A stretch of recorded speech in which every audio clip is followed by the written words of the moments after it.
You're listening to The Next Stop Is with Jane August. A few months ago, I made my comedy show debut as a special guest on The Power Joker, a monthly show that explores what if Robert Moses lost his power and attempted to host a late-night talk show. Each installment of the show focuses on a different sector of urban development and city experience through comedy sketches by the Tri-Borough Authority players, musical performances, and an interview with an expert. I, obviously, was a guest on the museum show. And even last spring, while Zohran Mamdani's team ignored my emails asking him to come on this podcast, they did answer Sam and Evan's, where he did appear on their show prior to the summer mayoral primary. So today, I'm joined by the stars, writers, and producers of The Power Joker, Sam Rogal and Evan Forde Barden. Hello, hello. Hello, thank you. Wow, that's a better intro than we have on our website. So Yeah. So for those who ignored the intro, what is The Power Joker? So yeah, it's basically what if Robert Moses had to host a late night talk show? And yeah, for anyone who's not familiar with him, Robert Moses was a person who controlled basically all the infrastructure construction in New York City from about 1930 till about 1970, roughly. So he also, this is the most truncated version of a 1,200-page book. Essentially, he designed the whole city to be for cars. So he prevented money from going to public transportation like subways and buses and used it to build things like highways and tunnels and bridges. He was obsessed with the idea that to live and function in the city, you would have to own a car. So basically, he ruined the entire city. And if you've ever been late in New York, it's his fault, essentially. And, then he died in the 80s, thankfully. Evan and I both read the book by Robert Caro, the biography of Robert Moses called The Power Broker. Let's see where the title comes from. Which, is really the thing that changed people's opinions of Moses and turned him from this, up until then, relatively positive figure into really exposing him for everything that he did. And the book has had sort of a resurgence in the last 5-10 years-ish. Both Evan and I read it in that time span.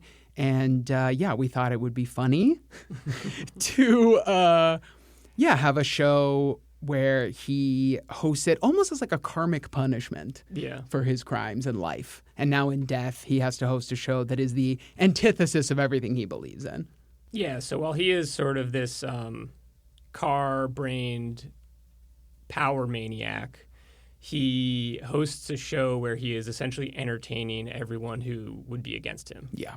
So it's like the types of people we have on the shows in most cases and the types of topics we cover are things that he would either full-on hate or just not take seriously. He would would have probably brushed aside for his own goals. Yeah. Kind of every once in a while we do one where we raise an eye. Our first show was congestion pricing, which is actually an interest. We had this discussion before the show of would Robert Moses hate that? And the answer is probably no. Yeah, he probably actually would like that. Yeah, he probably would have liked the toll aspect of it. He would not have liked where the money is going to transit. Yeah, going to transit. That's would have been the sticky point for him. But yeah, we did a show right after yours that was a celebration of New York in film. And it's Moses wouldn't hate that necessarily. No, he wasn't yes. It's not like he was Roger He doesn't Ebert. hate everything, but some of our shows are just fun. Yeah. And, we like to mix it up, But there is a funny, does remind me of something from The Power Broker, the book, which is he was this man in power for a long time, and he would get invited to the opening nights of all these events, right? Like opera, theater, dance, whatever. And he either would just never go or he'd go for 5 to 10 minutes and then leave because he would need to go back to work. He loved work. He was obsessed with work. Yeah. So that's a very long answer to your question. How'd you come up with the show? That was, if you can believe it, it started with the pun. It started with The Power Joker. Sam and I both have done sketch comedy for many years. And I was working with a team, and I'm always just kind of thinking of pitches. And while I was reading the book, it came to me as sort of The Power Joker, is there anything there? I guess it's like the Joker, the Batman villain, the Joker and Robert Moses. Oh, yeah, they both wear suits. They're both city guys. Maybe there's something there. And the original idea was that it was going to be a bit just a comedy variety show hosted by Robert Moses as the Joker. If those two people had melded. and clear heads prevailed. We did not really add the Joker element to the show. Save it for Halloween. We actually did for last Halloween. Yeah. Sam did Moses as the Jared Leto Joker. That was my compromise. Was that if I'm going to be the Joker, I will only be the Suicide Squad Jared Leto Joker. Evan pitched this to me, and my response was, I love this, but no one's going to want to watch this. Like, this is great. Like, you and I, like, it felt like making something that, like, oh, yeah, this is a great cross-section of what you and I love, but, like, I don't know if anyone's going to care about this. And that was the most surprising thing that we found is, we found this audience who's, like, very rabid for this kind of content. And, to our shock, people have come, I feel like that's how all the best ideas come. That you're like, no one's going to like this. And then, like, that's how FranCon started. I was reading a book with my friends and said, wouldn't this be stupid? And now it's like, everyone loves it. And you're like, oh, I guess there's other weirdos out there like me. Yeah. So what is, like, the Power Joker show? What does the audience see? As I know you each play not yourselves in the show. Well, I have the benefit of playing a version of myself, but Sam is obviously, for the listeners at home if they haven't figured out, Sam plays Robert Moses, who is like the primary host of the show. I'm sort of just like the chuckle sidekick host guy who's the Andy Richter type. Yeah, I mean it's structured like a late night talk show. Yeah. So we open with this very short video explaining who Moses is and what the book is, just for anybody who's coming in cold. And then we usually do a sketch that's usually related to whatever the theme of the show is, sometimes not. Yeah. And then I do a monologue, just like a traditional late night monologue. And then Evan comes out, we chat for a bit. And then we have some shows will have comedians who come out and do bits and then we have an interview with whoever our guest is. And we will mix in some bits from the Triborough Authority players who you mentioned in your show, who are Adrian Ianciello, Will Jacobs, and Fallon Bowles, who can play whatever characters we need to sort of fill out the show and do little bits. Will is usually Nelson Rockefeller. And then, we usually do 2 interview segments with our guests. Yeah, and there's usually kind of like a game we play. Yeah. With the audience, with the interview guests, sort of depends. We try to mix up the games every time. And then we've also been doing this fun segment this year where Adrian is actually attempting to read The Power Broker in a year. So we've been checking in with her at every show to see how far she is in reading this book, which is almost 1,300 pages. Yeah, if you count the notes, which we do. We do. And then the show ends with musical guest. Yeah, so it's we really did try to ape just the base classic sort of late night style show. Yeah. How far in advance do you plan the shows? Do you have a running list of topics that you want to tackle? Yeah, ideally, we have at least a month for each show. That's what we like to do. Yeah. Obviously, that doesn't always happen. And we've had guests. We had a guest drop out the week of a show. And we've had to scramble a little bit there to rearrange things. But as we're sitting here now, it is July. We have our August show is set, and our September show is 60% set, I'd say. We have most of it, but then... And then we have ideas of, like you said, themes we think we're going to do for the rest of the year. Yeah. And there's always some kind of themes under our back pocket that we're thinking about. And a lot of it has come down to booking, really. Yeah. So we do a mix of targeting themes and trying to find people that could fit that theme, like experts that can come in and talk about it. And we do that a mix and also with who are just some people that we might have access to or we feel like would be really good on the show. And then we kind of craft and theme the show around their expertise. Yeah. I would say that's how we came to you. We had a connection to you and we thought museums would be a really great theme for a show, but it was not a theme that we had on our dartboard, Yeah. Oh, I was told they're doing a museum episode. Come be on it. No, we had to get you in. Yeah, that was our trick. Well, that makes me feel good.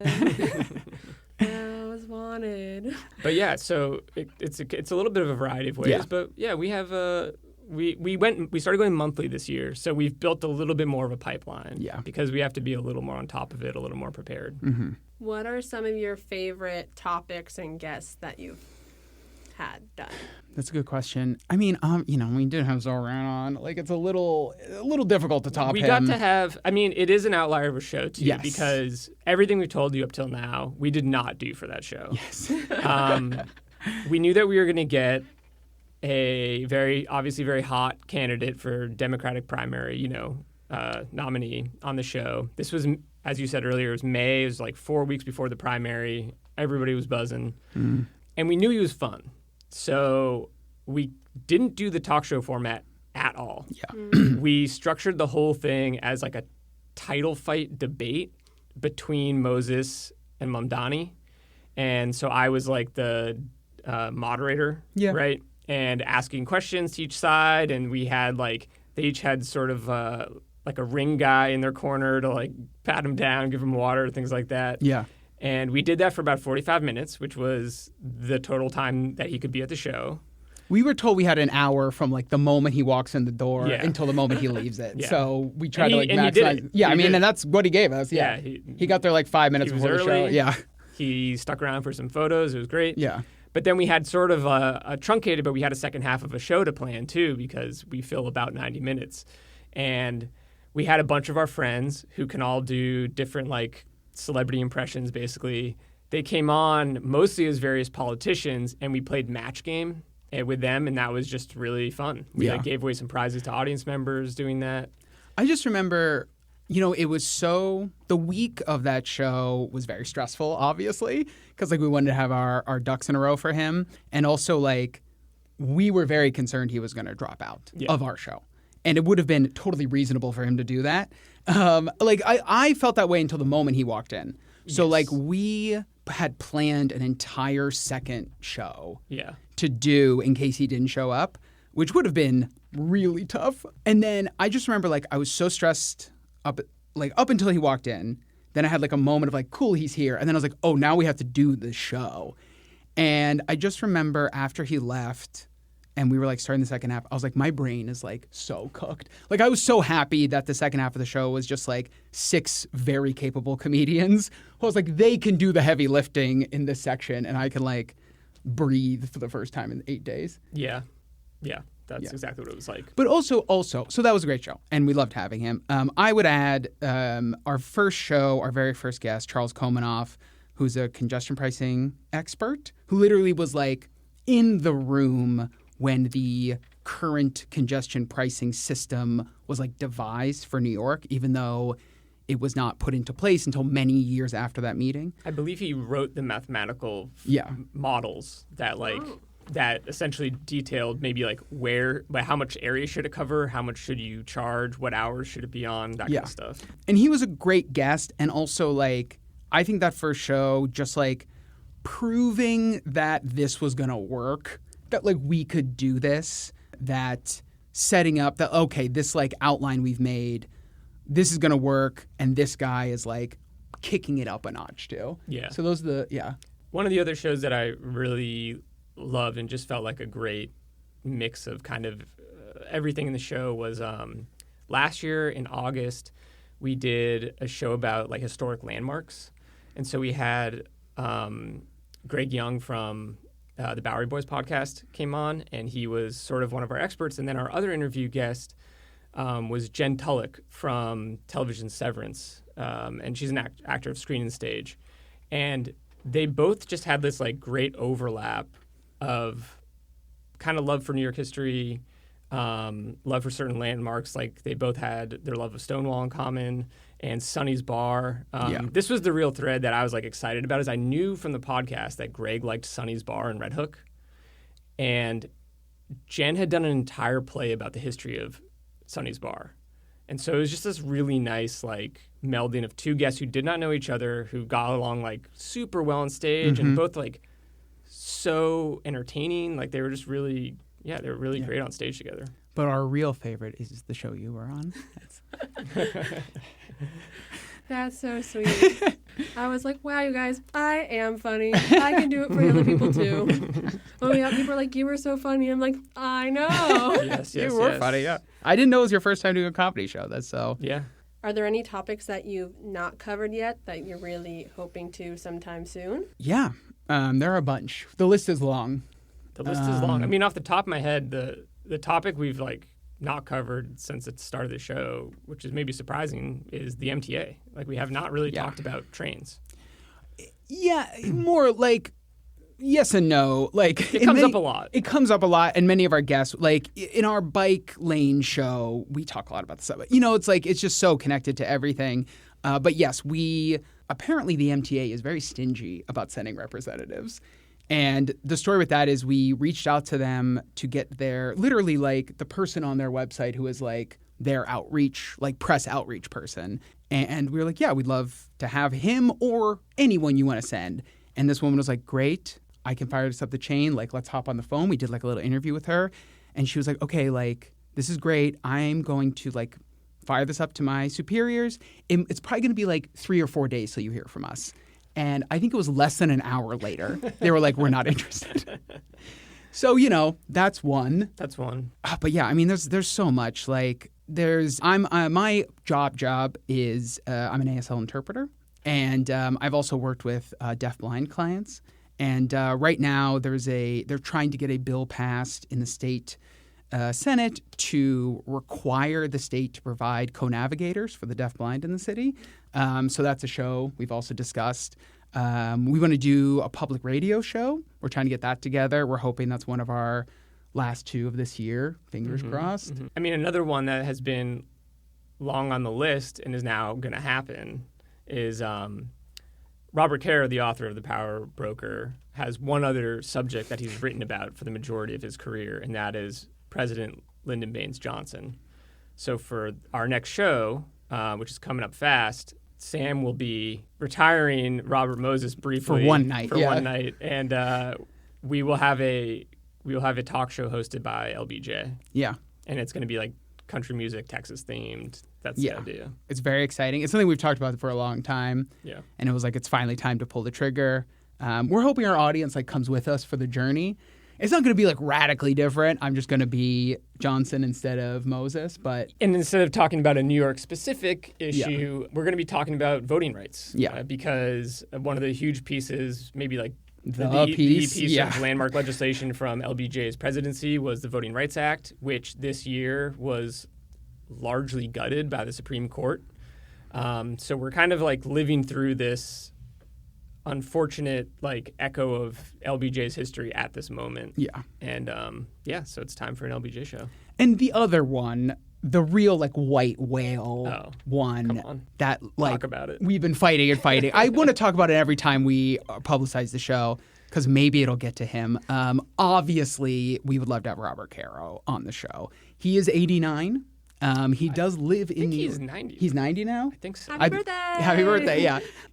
So he's 90. He's won 2 Pulitzer Prizes. I understand that it may be a tough sell to get him on, but we have been trying to get in touch with him.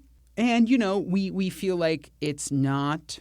We feel like if we actually get to him, if we can get through his people, that we got a shot at least getting something, Yeah. Like if we get a letter that we can read to the crowd, we'll consider that a victory. Do like an iPhone video. I mean, huge. Wait, is he on Cameo? No, I don't think so. Is Cameo still exist? Also, for reference, this is a man who has written every book he's ever written on a typewriter. Yeah. The same model typewriter. He's never upgraded to computer. Yeah, so... I genuinely don't think he answers emails. Someone does that for him. Yeah, and so if he took a picture with the 2 of us, we'd consider that like a big win. What if he can only take a photo with one of you? It's got to be Sam. Unfortunately, it might. That's okay. I'll take the photo.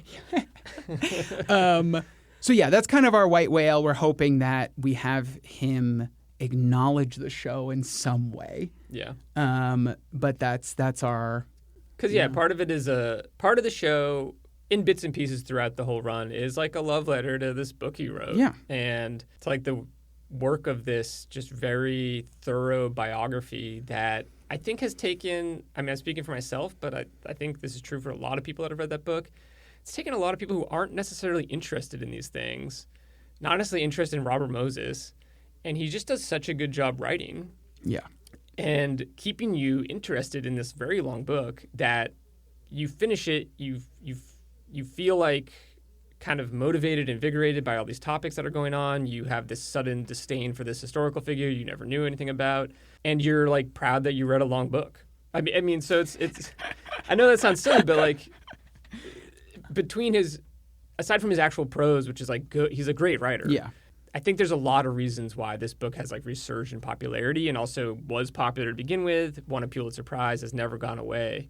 And I think, yeah, there's always bits and pieces in the show that are just references to like kind of like Caroisms or bits and pieces of the book that probably if you haven't read it, you're not really going to get it. And we mix them in lightly enough to where if you've never read the book, the show totally is fun and makes sense. We promise. We promise. But there's always a few little things, I think, for the people that have read the book. What brought each of you to read The Power Broker? I read it a little before Evan. I had always wanted to read it just because it's kind of my it's the kind of thing I really like when I'm not going to get too into what I read, but I do like mixing. I'm a nerd. Yeah, I am. But yeah, I, especially as a New Yorker, I was told by several other people, like, hey, like this is a book about how New York City was built, right? Because it is. It's literally the story of how the city was constructed, pretty much. Yeah, I think for New Yorkers, it's really fascinating. I also do like tackling a big, thick daddy, and that book certainly is one. And yeah, I just was. It was kind of. It had this like legendary status. I was like, okay, I'd love to read it. And however, it's so big, and at the time I wanted to read it, there was no digital version of it. And so it was on my bookshelf for many years, and then the COVID-19 pandemic happened, and I couldn't leave my house. So I was like, okay, I will read this now. And I read it pretty fast. I think I read it in like 6 weeks. Oh, wow. Just because I had nothing else to do. You're a monster. I think I read like 100 pages a day or something crazy, or like 50 pages a day or whatever. Brag. Yeah, well, I mean, I do not read at that pace typically. But yeah, it's also like, it's not the easiest read. It's dense. Like, it's dense. So by comparison, I'm not like a long book guy. In fact, I would say I've probably read very few classic books like ever. So a really big, long book is sort of intimidating to me. I'll answer the question in a second, but like my impression of the book was felt easy to read compared to what I expected. Sure. I expected it to be like a textbook, just like not entertaining, super, super like sluggish to get through. And I think one of the great things about Caro's writing style is he started as a journalist, and this was the first book he'd written. So he writes like a journalist. He's like, what's the lead? How do I support my arguments? And then he's like, how do I hook him? How do I get him to read tomorrow? Like if I have a column, like how do I get him to come back? And he writes that way. And so it's also like broken up in a way where like you could read an individual chapter without reading what was before or after necessarily and get like this like that thing's story. Like there are a couple chapters that are like, this is about this one project and how he got through it. And so it almost feels like reading like 12 mini books in a way. Yes. Like, yeah. But like Sam, I similarly had it on my shelf for a little while, specifically because for years I have been that Brooklyn boyfriend who's like walking around with his girlfriend, going somewhere, and I'm always like, that's Robert Moses' fault. She like points something out, I was like, Robert Moses. Yeah. And it's very annoying, and I only kind of know that from like reading local news, listening to a lot of the Bowery Boys podcast, New York City history. And just hearing his name a ton and getting this sort of osmosis feeling of like, I know that most of this stuff is his fault, but I actually don't know exactly when he operated, exactly why he was able to do things he did, exactly which projects he did. And she had been at the bookstore one day and she just came home and just like dropped it on the table and was like, you keep talking about this guy. I didn't know that. Read the book. And even then, it sat for probably like a year or a year and a half. But then thanks to another podcast, and part of its revival, I think, in the popularity in the last few years, is that 99% Invisible, which is like a popular sort of design-oriented podcast, but they deal with a lot of like city design is under that umbrella as well. They did a read-along. So they did a 1-year-long read-along to celebrate the 50th anniversary of the book. And they basically just asked people to read 100 pages a month. And I was like, I can do that. There's some accountability. I'll do this with them, and then they would do a recap podcast each month, so it could be like sink even deeper into your brain.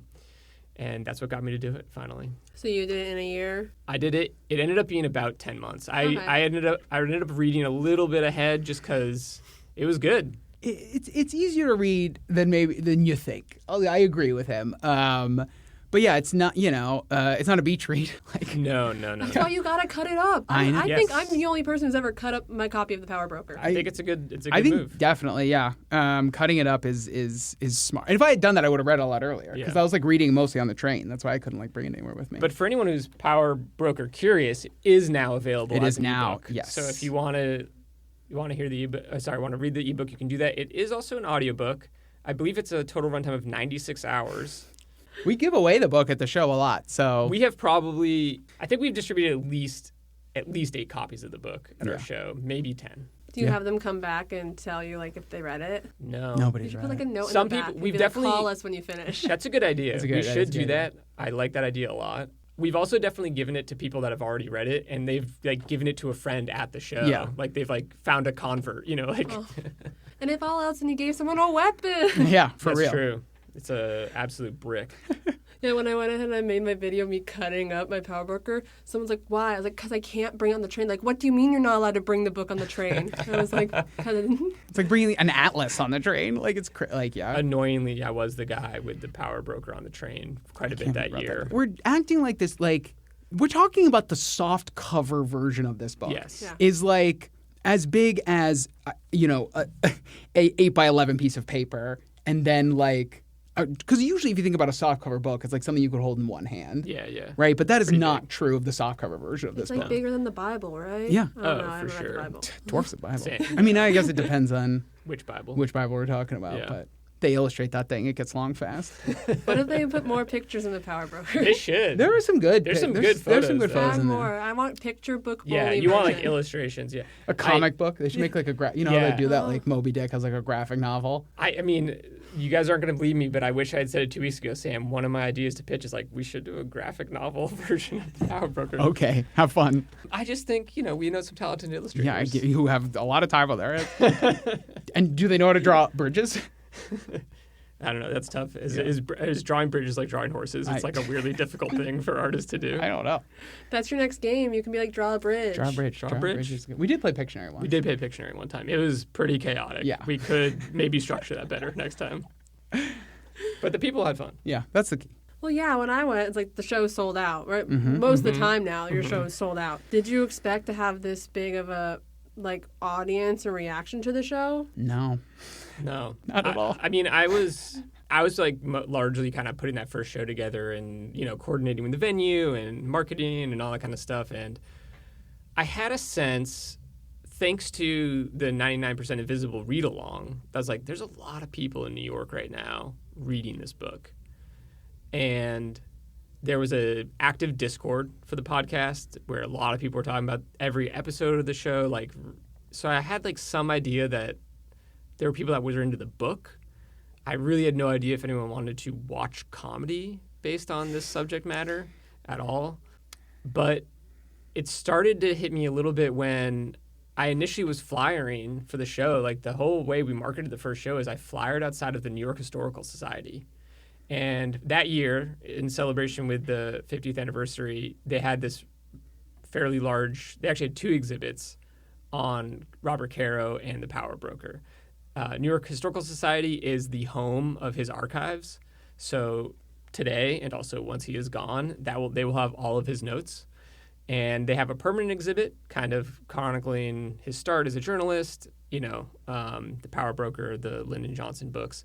But then they had a specific Power Broker exhibit in addition to that. And flying outside of that, I was like, there were so many people that were hype about him and about this book. And the other thing that's maybe a little atypical, they were younger. To see a lot of people in their 20s and 30s coming out of those exhibits, I was like, oh, maybe people actually are going to come to this thing. And Sam was in the dark for a lot of that. Yes. Like, he had no idea. I was pretty shocked when Evan told me the first one was sold out. Because, he and I have both been doing comedy separately and together for a very, very long time in New York. 15 years. Yeah. And, the thing about comedy is that it is inherently embarrassing. And if you're not willing to occasionally humiliate yourself, you're just never going to succeed in comedy, right? So the question before us was like, that's always the risk when you do a new show that's like this is our show that we are putting out there, right? That doesn't have like a theater behind it. Mm-hmm. And it's like, yeah, you kind of have to, lay on the train tracks a little bit. And I was like, yeah, like I'll do this, and then we'll do this once and it'll be fun, and maybe we'll not have to pay Caveat, because if you don't fill up half the theater, like you have to pay them, right? I think that's not true at Caveat, but that is true at many. Yeah. That's true at many venues where it's like you're on the hook if you don't get enough tickets sold. Caveat is a kinder venue than most. I mean, which has been indispensable to us, obviously. Great theater. Yeah, so I was pretty shocked when that first one sold out, and I was pretty shocked when they continued to, especially like the first like 3. Yeah. I was like, well, are we just gonna like hit a cliff? And then like, yeah, people were coming back, and like we started, and I think also to what you were saying about like, are people gonna come to this? Are the people that are interested in New York City history, are they also interested in watching a comedy show? And are the people who are interested in watching a comedy show also interested in New York City history? And what we have found is this like really interesting mix of those two circles. Like we do get a fair amount of people we know from the comedy world who come. And we also get people who you can kind of tell aren't really like comedy show people, which is like the audiences that Evan and I were kind of more used to performing for. And it actually like, I think over the first, 6 months we were doing the show, we actually kind of had to adjust our comedy a little bit. Because we were like, okay, like sometimes the audience doesn't understand when we're telling a joke because we are used to an audience who is looking for jokes constantly, and like that, because that's what you get if you go to a comedy theater is like an audience that is like ready to laugh and understands that like if something seems like a joke, then it's a joke. And our audience was like a little different. And like I think we've sort of adjusted how we do comedy to them. And I think over time they've also kind of learned our style. We've also learned that the audience, like there's a set of references and things that's going to hit with our audience that absolutely would not hit with a regular comedy audience. Yes. And, we want to use that to our advantage. So it's like... And there are also references that will not hit with this audience that might... We'll make anyways. Yeah. There's always something you got to do for yourself, Yeah. It's like they know who the Teenage Mutant Ninja Turtles are, but when I start getting into like the deep cut villains, like that's when we got to be like, I don't think that's going to click with them. Yeah, sometimes it's helpful just to run things by the tribe or authority players. They are sometimes like, we're also comedians on this stage, and we don't know what you guys are going for.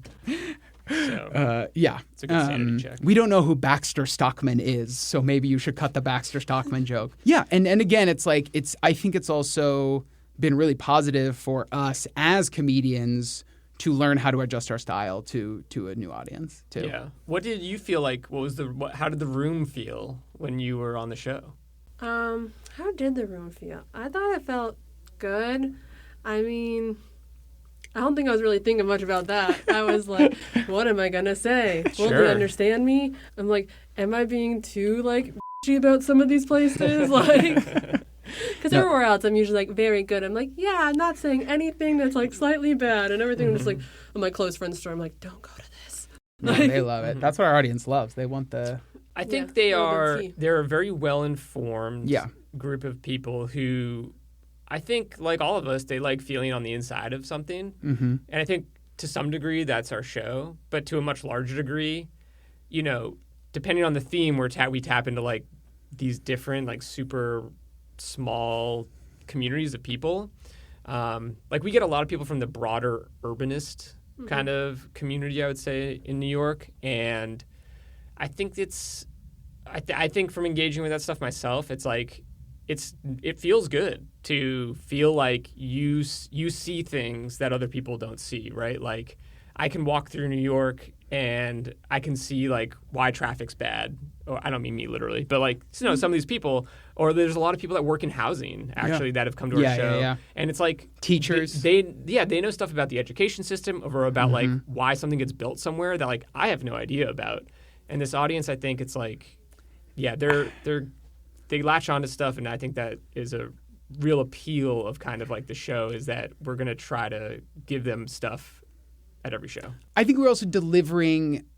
The way I see the show is like, okay, our job, me and Evan, is to make the show funny. Yeah. And then our guest is the one who makes the show interesting, right? So like we bring on a guest who we know our audience will be interested in, and then we wrap them in a funny package, right? So it's like if we get them to laugh, our job is accomplished. And then it's just up to the guests to just be themselves and talk about what they're interested in because that interest is shared with the crowd, right? So... And additionally, when you're talking about like how we got our audience and where these people are coming from, I also think, and I don't want to be a downer, but I think with the way politics have been the last decade, since 2016, I think there has been this movement to look for where you as an individual can have the biggest impact on the government. And it turns, and many people have found this answer, which is that the smaller you go, every time you go down a level, your impact gets bigger, right? So really, you have the biggest impact in your community, right? And I think people have discovered that. And I think that's something that we also highlight on the show. Like we always do a call to action for people. And it's just like, hey, here's an issue that actually, like, if you bring your support to it, has a big impact. This isn't calling your senator about, something like ICE not existing, which is like, you can call your senator till you're blue in the face. Like right now, that's hard to change. But, if you... like for congestion pricing. Yeah. If, we had Nicole Conlon, who's from Climate Town. She was also on that congestion pricing show. And she said, like, hey, I used to work for a state senator. This is a thing where if you call them, they'll listen. When congestion pricing finally went through, Kathy Hochul kind of came to her senses, did the right thing. A lot of what we heard in like the news and stuff was that they did not expect so many people to essentially complain about the pause. She had paused congestion pricing. And the people of New York really like hammered her office. And that was among several probably reasons why it eventually went through. And if you look at like, the Coney Island Casino, which we like didn't really do a show on, but we talked about on the show. I did a lot of stuff posting about that. Yeah, right. Yeah. And they were literally like the people who were organizing the resistance to it were like, hey, everyone, they're having open meetings. Come and voice your displeasure with this. It will actually, like, that will make an impact today, right now. Like, they will feel that if they have these meetings and everyone who goes to them, or the vast majority, are against it. And like the people who wanted the Coney Island Casino were not going to those meetings. And like, look what happened. Like they trashed that project. So like, yeah, I think that's a general.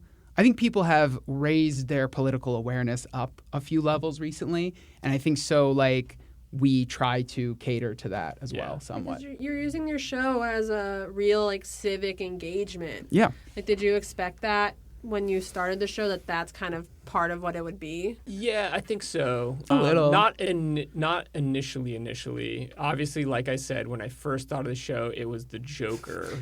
Well, also, like, it was almost like the first few conversations we had about it were like, is this just a variety show? Where we, like, have on our friends who will just do characters that are, like, connected to these sort of themes. Connected. I mean, I will give a big shout out to a friend of mine, Chris Duffy, who's he's a great comedian, great like host of podcasts and comedy shows and all this type of stuff, and has a lot of experience, I think, putting up new shows. And he was one of the first people I called. I think maybe I already had Sam on board, like as like we're going to do something, but we don't know what. And I pitched him. I was like, hey, I'm thinking about doing this really simple version where we're just doing essentially like an urbanist bit show where a bunch of people are going to come and do funny things. And I was like, there's this other version that's like way more work where we do like a full variety show, and it's a full talk show, and it's got like these different segments, and we have to book people, like really like think about booking, and it probably needs like a theme. It probably has to like have something. And he was just like, well, why would you do it if you're not going to do it all the way? Yeah. And I think from that conversation, it started to become clearer that I was like, okay, yeah, so that means we have to have a guest, like a real guest, And if we're going to have a real guest, then they're going to talk about something. And so we're going to have like some kind of active engagement, right, with our city.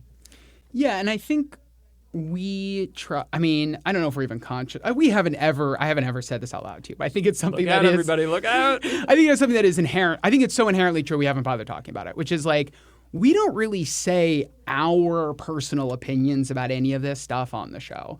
Like, I'm obviously playing Moses, but it's more about like, here's a guest, here's what they have to say. If you in the audience are interested in this, here's how you can help. We don't want to be like preachy to people who do not want or need to be preached to. Yes. Yeah.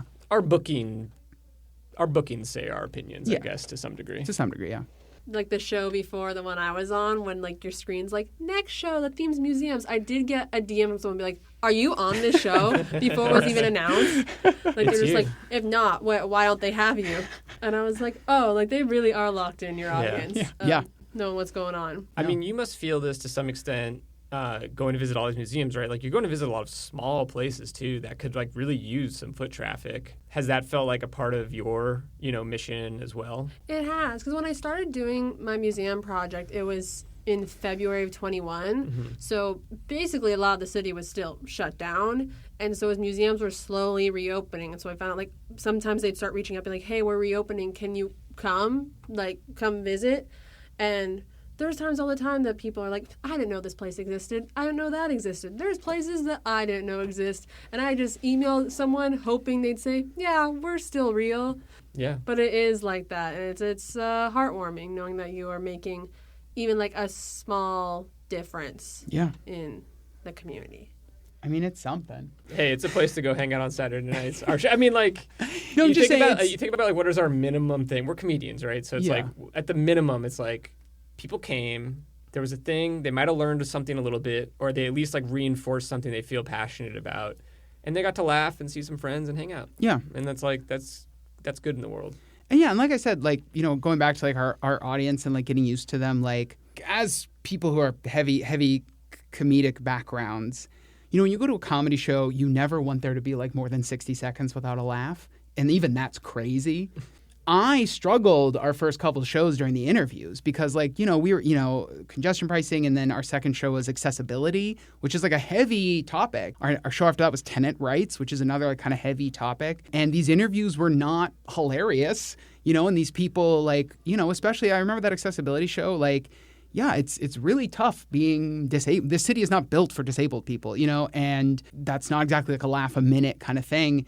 And yeah, I think we both learned that like it's okay if the audience is just listening to people talk, and like it's like we can breathe during the interviews and like just like let the guests do their thing, and like if we have an opportunity to make a joke, do it, but at the same time like it's okay if the interview is more about what the guest is talking about. Yeah, it is quite the switch. You guys met doing comedy, right? Yes. 2012? That sounds right. Magnet Theater? Yeah, we were put on an improv team together at the Magnet Theater in Chelsea, and didn't last long, that team. R.I.P. To the flood. The flood. So the way that theater worked was... This is good lore, yeah. You got after they made a house team, you got 6 months guaranteed, which not always true.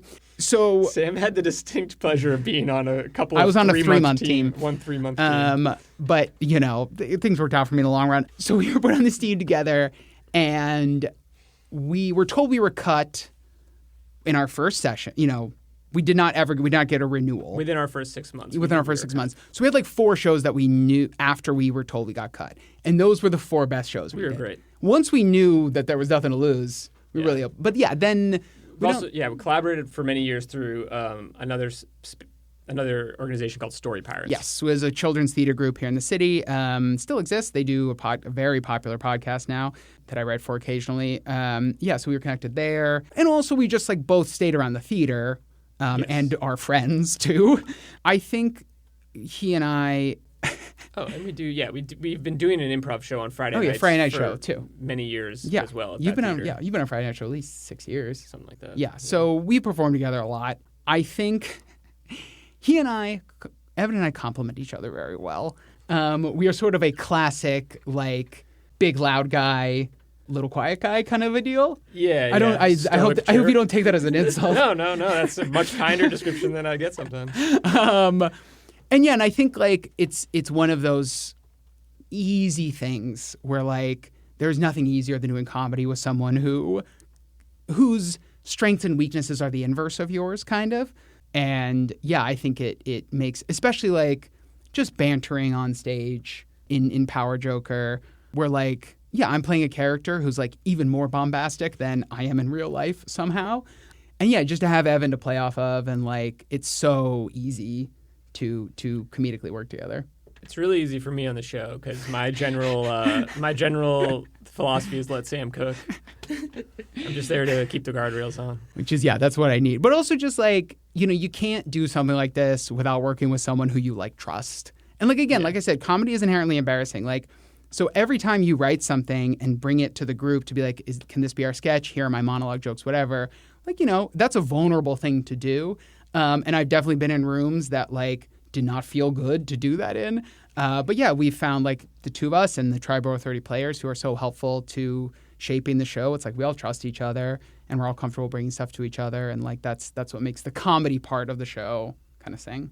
Yeah. Everyone's involved kind of like in the process. Yeah. And so it is this group effort, though obviously a lot of it like comes through the Moses mouthpiece, which I think is like, it's great. I mean, I was speaking for myself. It's been a really cool creative like opportunity and a thing to do. And Sam and I are probably used to like even more so kind of like both doing the same thing on stage. I don't mean like comedically, but like whether it's both acting, both writing, both doing this, doing that. And it's actually been really cool to have like my primary role in this show to be like producing and writing. Yeah. And it's been a cool shift, actually. And yeah, my primary role is yelling. So yeah.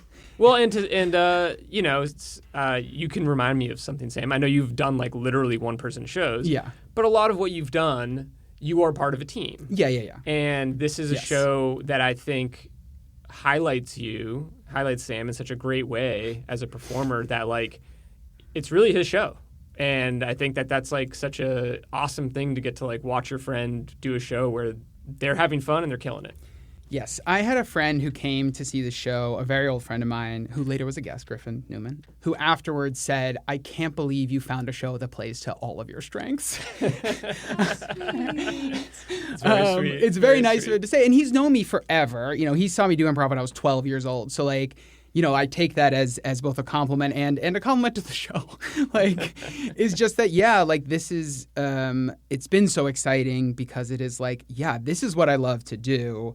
I consider myself, improv has always been the comedic thing that I'm the best at, that I enjoy doing the most. And a lot of the show is written, but like there's a lot of room for both of us to improvise. We met improvising, like, Will Jacobs, who plays Rockefeller, he is an improviser primarily. The other two members of the Triborough 30 players are from my sketch team that I'm on, that we've been together for 6 years. Yeah. So these are like close collaborators that we've, in various ways, we've worked with for a long time. Yeah, and just the ability to be like, okay, we're going to write some stuff. We're going to have stuff written that we can come back to, but also like there's a lot of room to just screw around. It's so much like I think the audience feels that the fun that we are having. Like if you're having fun on stage, a lot of times audiences connect with that, and I think that that's an important part of the show. That's beautiful. Is there anything else that you guys want to talk about? Just plugging the show. August 22nd, 7 p.m. Caveat. You can get tickets at Caveat. Lyndon Johnson's Rootin' Tootin' Comedy Jamboree. Yes. That's the one night only name for the show. So that will be our August show. So yeah, that's going to be different, and come check that out. And if you want to see me as Moses, September 26th. So our September show is going to be Sex Worker Rights. We are doing some great guests. Great guests. Yeah, who are going to talk about that. And then question mark for October and December. Yeah. But and if you ever want to see Sam and I do actual regular improv, yes. Friday nights at the Magnet Theater. The show is literally called The Friday Night Show. Yeah. It's very confusing to talk about, but that's the name of the show. And that's just like classic improv. You don't need to know anything about Robert Moses to enjoy either show. I'll say to enjoy either show, but especially not Friday Night Show. Friday Night Show is pretty easy. Yeah. So besides these upcoming shows, what do you see in the future for the Power Joker? It's something we talk about a lot. I mean, there's a lot we want to do. I think we really do want to grow the show. It's hard to know these days. I mean, that is like a bigger question around like the state of comedy. Yeah. Not to get into that, but it is like, yeah, I mean, the show is sold out every show. Yeah. So to some degree, we've done what we came here to do, right? And there are plenty of comedians in this city who would kill for 120 tickets a show. Yeah. And be very satisfied. I think the one thing, one concrete thing that we can say is we would love to bring this to other cities. Yes. We'd love to tour it. Yeah, it would be really fun to go do a show about these similar themes in anywhere, places like Chicago, Pittsburgh, pick every an urban show, area, basically. Every city has a man who ruined your city, or a highway that goes right through it. And it was some group's fault. Yeah, exactly. Yeah, it might not tour well in Europe, but and that requires people outside of New York caring about it. Which is kind of our next step. Is like, how can we make this show something that where we can just draw people to it who are not New Yorkers, and get maybe a bigger online presence. But that could be the next big surprise is maybe we just decide to go do a show in Columbus, Ohio, and we find out that a bunch of people in Columbus, Ohio are really into this topic and they show up. Yeah. So I was talking to another comedian friend of ours who was from Kansas City and was like, Kansas City literally had their own Robert Moses, who built a bunch of highways in the middle of the city and prevented all, literally did the same thing, but just in Kansas City, So it's it's all out there. And I think that the interest here is not unique to New York. No. It's just a matter of getting some eyes on the show. Yeah, famously, the sort of rise of the car age had a lot of stories like New York's story, both totally coincidentally, kind of history in parallel, but then also Moses literally consulted for a lot of other cities, and a lot of people came to New York to learn from him and then went back to their cities and kind of just did the same thing. And I just did a show at Caveat on Sunday. They have this other show, Comedians Interviewing Experts, and their expert was this guy who wrote a book called The Lost Subways of North America. And it was about all of these plans that city planners had to build subways in cities that do not have subways or have very limited subway systems. Places like San Francisco and Los Angeles, which is just getting their feet under a subway now, and Montreal and all these places where Rochester's got empty tunnels. Yeah, exactly. And it's just they vanished. They got killed by the car age, and so it is something that I think other people can relate to. It's just about we'll get there. Yeah, we'll get there. That's the next big plan. Yeah. That's amazing. Thanks so much for coming on the show. No problem. Yes, thank you so much for having us. Yeah, it was a joy. The Power Joker takes place once a month at Caveat on the Lower East Side. You can learn more about the show at The Power Joker. This has been The Next Stop Is with Jane August. You can follow me online at Jane August and on Instagram and TikTok. Tell your friends that you like this podcast, please. Maybe I'll do it more. You can listen to other episodes in the same place you're listening to this one. The Next Stop Is recorded at Brick House in downtown Brooklyn and premieres on Brooklyn Free Speech Radio.